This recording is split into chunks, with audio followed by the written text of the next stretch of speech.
Friends, સ્વાગત છે તમારું મારી કુકિંગ ચેનલમાં। આજે હું તમારી માટે ઘરેલું ઉપચાર લઈને આવી છું। સરસ મજાનું માથાનું તેલ લઈને આવી છું। તો ચાલો આપણે બનાવશું। તો સૌથી પહેલાં તમને હું બધી એમાં સામગ્રી બતાવી દઉં કે એમાં શું શું સામગ્રી જોવે। તો આપણે સામગ્રી પહેલાં જોઈ લઈશું। આપણે ઘરમાં રહેલી અને રસોડામાં રહેલી વસ્તુમાંથી સરસ મજાનું આપણે માથાનું તેલ બનાવશું। તો ચાલો પહેલાં આપણે બધી સામગ્રી જોઈ લઈશું કે એમાં શું શું જોશે। તો સૌથી પહેલાં આપણે આ જાસૂદના ફૂલ લીધા છે, મીઠા લીમડાના પાન છે, લીંબુના પાન છે, બાકીના બે જાતના બારેમાસી ફૂલ છે, જાસૂદના ફૂલના પાન છે, વિટામિનની આપણે ગોળી લીધી છે। આ તમને કોઈ બી મેડિકલ સ્ટોરે મળી જશે આસાનીથી। અને આપણે ટોપરાનું તેલ લીધું છે અને આપણે મેથી લીધી છે, સુક્કલ મેથી। તો મેથી લીધી છે આપણે, મેથીનો પાવડર કરી લીધેલો છે। તો આપણે મેથી લીધી છે, તો મેથીનો મેં પાવડર કરી લીધેલો છે। તમે જોઈ શકો છો આવી રીતના તમારે મેથીનો પાવડર કરી લેવાનો। આખી મેથી તમારા રસોડામાં હોય તો તમે આ રીતે પાવડર કરીને પણ કરી શકો છો। તો હવે આપણે બનાવવાનું શરૂ કરશું। તો સૌથી પહેલાં આ ટોપરાનું તેલ છે, ટોપરાનું તેલ આપણે લઈ લેવાનું છે। તો 1 લીટર આપણે તેલ બનાવીએ છીએ। તો આ તેલ આ રીતે તમારે બધું તેલ લઈ લેવાનું। તો 2 નાની બોટલ આપણે લીધેલી છે। તો આ રીતે બધું તેલ આ રીતે લઈ લેવાનું। અને અત્યારે જેન્ટ્સ અને લેડીઝને બધાને વાળ ખરવાનો પ્રશ્ન તો બધાને હોય જ છે। તો આ રીતે તમે તેલ બનાવશો તો તમારા 15 થી 20 દિવસમાં તમારે માથાનો ખોડો પણ જતો રહેશે અને તમને માથામાં ખંજવાળ પણ નહીં આવે। આ રીતે તમે તેલ બનાવશો તો બહુ સરસ મજાનું તેલ બનશે અને એકદમ ઘરમાં રહેલી વસ્તુમાંથી જ તેલ બને છે। તમે ટોપરાનું તેલ હોય તો તમારી પાસે આમાં તમે તલનું પણ તેલ લઈ શકો છો। તો આપણું 2 બોટલનું આપણે તેલ લઈ લીધું છે, તમે જોઈ શકો છો। આપણે આ રીતે તેલ તમારે લેવાનું સૌથી પ્રથમ, અને પછી એમાં આપણે મીઠા લીમડાના પાન નાખી દઈશું આ રીતે। તો મીઠા લીમડાના પાન લઈ લેવાના છે, જાસૂદના પાન આપણે આ લઈ લેવાના છે, અને ડાળખી આપણે તોડી લેવાની છે આ રીતે ડાળખી તોડીને આપણે જાસૂદના પાન પણ લઈ લઈશું આ રીતે। બારેમાસી ફૂલ લઈ લઈશું, સફેદ ફૂલ લઈ લઈશું અને જાસૂદના ફૂલ લઈ લઈશું। આ બધી જ વસ્તુ તેલમાં મિક્સ કરી લેવાની છે। આ રીતે તમારે બધી જડીબુટી તમારા ફળિયામાંથી જ તમને મળી જશે। અને મેથી મેં તમને બતાવવા જ આમાં રાખી હતી, બાકી મેં અગાઉથી જ પાવડર કરી રાખ્યો હતો। તો મેથીનો પાવડર પણ હું નાખીશ, તમે જોશો, તમે જોઈ શકો છો। તો મેથીનો પાવડર હું 3 ચમચી લઈશ।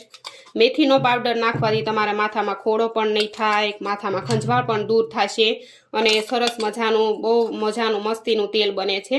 તો આપણે શકો છો 3 ચમચી આપણે મેથીનો પાવડર લીધો છે। તો આ બધી જ વસ્તુને હવે આ સારી રીતે આપણે ઉકાળી લઈશું। તો ગેસ શરૂ કરશું પહેલાં। આ રીતે આપણે બધો જ ગેસ તમારે હંમેશા ધીમો રાખવાનો છે, અને આ બધી જ વસ્તુને સારી રીતે આપણે મિક્સ કરી લેવાની છે। એકદમ સરસ મજાનો આ બધી જ વસ્તુનો એકદમ કલર કાળો ન થઈ જાય ત્યાં સુધી આપણે કન્ટિન્યુ હલાવવાનું છે, પણ ગેસ તમારે ધીમો રાખવાનો છે। ધીમા ગેસે જ આને બધાનો સ્વાદ તમારો તેલમાં બેસશે। તમે વધારે ઉતાવળ કરશો તો તમે આવી તો જશે પણ એનો સ્વાદ તમે સરસ મજાની આના બધા વિટામિન છે એ બધા તેલમાં નહીં ઉતરે। તો તમારે જરાય તેલ ગરમ કરવામાં ઉતાવળ કરવાની નથી। આ જ રીતે તમારે ધીમા તાપે એને એકદમ બધા ફૂલ, પાંદડા, જડીબુટી બધી આપણે જેમાં નાખી છે એ બધી કાળી ન થઈ જાય ત્યાં સુધી તમારે એને હલાવવાનું છે। આ રીતે તમે તેલ ઉકાળશો તો તમારા 100% તમારા માથામાં ખોડો પણ નહીં થાય, અને લેડીઝ અને જેન્ટ્સને બધાને અત્યારે વાળ ખરવાના પ્રશ્નો તો બધાને હોય જ છે। તો આ રીતે તમે તેલ તમારા ઘરે બનાવશો તો ચોક્કસથી તમને 15 થી 20 દિવસમાં તો એનો ફાયદો બતાવશે। ચેનલમાં તમે નવા હો તો મારી ચેનલને લાઇક કરજો, શેર કરજો અને ચોક્કસથી સબસ્ક્રાઈબ કરજો। તમે જોઈ શકો છો આપણું તેલનો કલર પણ બદલાઈ ગયો છે। આ રીતે તમે કરશો, આ જ રીતે તમે જો ફૂલનો કલર બદલાઈ ગયો છે, પાંદડાનો કલર બદલાઈ ગયો છે, આ રીતે કલર એકદમ ધીમે ધીમે બદલાય, એકદમ હાવ આપણે કાળું કરી નાખવાનું છે। એકદમ સરસ મજાનો તેલનો કલર પણ બદલાઈ જશે। આ જ રીતે તમારે કરવાનું છે। આ રીતે તમે કરશો તો જ તમને 100% ફાયદો મળશે। આમાં તમે ટોપરાનું તેલ લઈ શકો, બદામનું તેલ લઈ શકો, તલનું પણ તેલ લઈ શકો। તલનું તેલ અને ટોપરાનું તેલ પણ તમે મિક્સ કરી શકો, 2 તેલ પણ મિક્સ કરી શકો, પણ મેં ટોપરાનું તેલ જ કર્યું છે।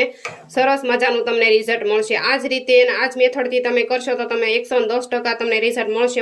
વાળ તમારા તેલ નાખવાથી જાડા, મજબૂત, કાળા અને ઘટાદાર એકદમ સરસ મજાના વાળ તમારા થશે। ખરતા પણ બંધ થઈ જશે। પણ કન્ટિન્યુ તમારા મહિનો એકદમ સરસ મજાનું મસાજ કરીને આનું તેલ નાખીએ તો એનું રિઝલ્ટ મળશે। તમે અને આ જ મેથડથી કરશો તો જ તમને રિઝલ્ટ મળશે। આમાં તમારે કોઈ જાતનો ખર્ચો પણ નથી થતો. તમારા ફળિયાના બગીચામાં તમારે ફૂલ છોડના જે ઝાડ હોય એમાંથી જ તમે આ બધી જડીબુટી ભેગી કરીને બનાવી શકો છો. તો ઘરમાં રહેલી વસ્તુમાંથી જ તમે સરસ મજાનું તેલ બનાવી શકો છો. આટલું તેલ બનાવતા તમારે અડધી પોણી કલાક તો તમારે થશે જ તે, કારણ કે ગેસ હંમેશા ધીમો રાખવાનો અને વ્યવસ્થિત તમારે બધી જડીબુટી એકદમ સરસ મજાની આમ કાળી ન થઈ જાય. તમે જોઈ શકો તો એકદમ ક્રિસ્પી પાંદડા બધા થઈ ગયા છે. તો આ રીતે ન થાય ત્યાં સુધી તમારે કન્ટિન્યુ એને હલાવવાનું છે. તો આપણે તમે જોઈ શકો છો 99% આપણે પાંદડા એવા થઈ ગયા છે. તો હવે આપણે 2 થી 4 મિનિટ એને રહેવા દઈશું અને પછી આપણે નીચે ઉતારી લઈશું. હવે આપણું તેલ બનીને એકદમ કમ્પ્લીટ થઈ ગયું છે. તો હવે આપણે ગેસ બંધ કરી દઈશું અને 10 થી 15 મિનિટ એને સરસ મજાનું ઠંડુ થવા દઈશું. તો હવે આપણે ગેસ બંધ કરી દઈશું. તમે જોઈ શકો છો આપણે સરસ મજાનું તેલ બનીને કમ્પ્લીટ થઈ ગયું છે. તો હવે આપણે ગેસ બંધ કરી દઈશું. આપણે તેલ કાઢી લેવાનું છે.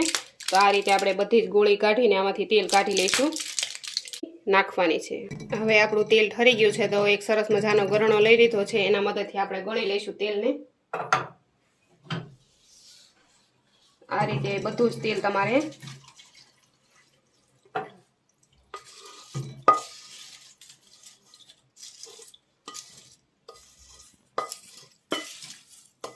આ રીતે તમારે પેસ્ટ કરીને તેલ બધું જ કાઢી લેવાનું છે. હવે જે આપણે વિટામિન સી છે કેપ્સ્યુલ આપણે કાઢી છે એનું આ રીતે નાખી દઈશું એમાં.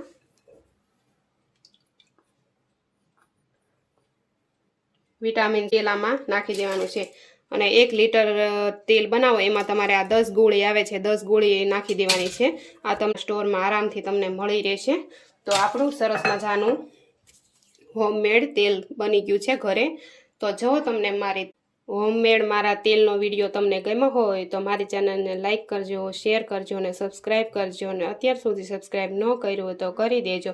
અને તમે તમારા ઘરે ચોક્કસથી આ જ રીતે તેલ બનાવજો. બાળકોથી માંડીને તમારી ફેમિલીમાં બધા જ આ તેલ નાખી શકે છે.